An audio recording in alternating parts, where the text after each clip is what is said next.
Sasa Wazanzibari yeye mtakao mtuonyeshe kura za kishindo, japo mko wachache, lakini kura zile za 100% ili watu wa bara tufunge mdomo. Wale wenye mdomo wa kuwashawika wale wafunge.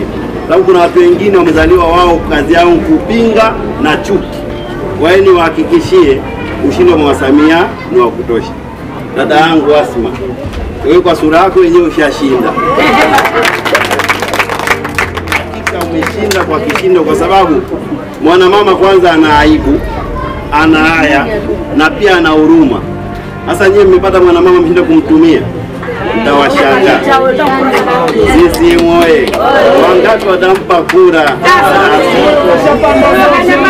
Wangapi watampa Dr. Hussein Mwinyi kura za kutosha?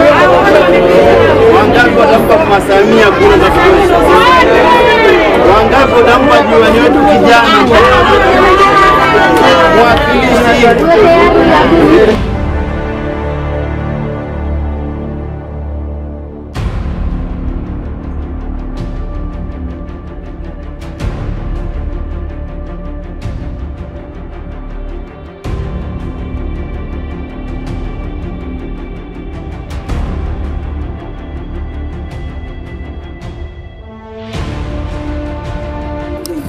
Lakini si hivyo tu, Asma amedhamiria kwa nia kabisa. Ni mtu wa kwanza ambaye nimeongea naye akaniapia kwamba mimi ninakuja kwa ajili ya uelezo.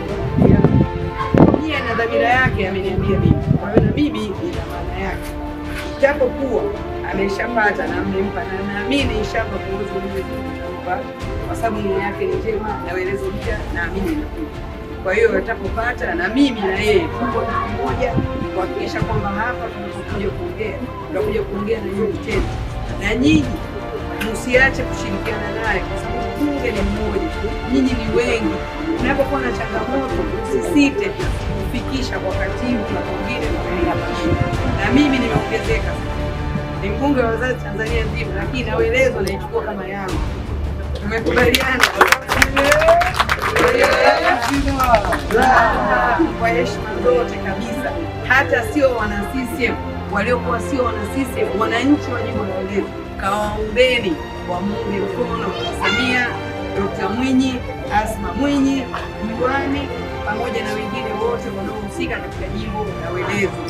Mimi ninaamini kabisa Mwenyezi Mungu akipenda ukishaapishwa utarudi hapa kuja kusikiliza mfanye nini Welezo iwe nzuri zaidi.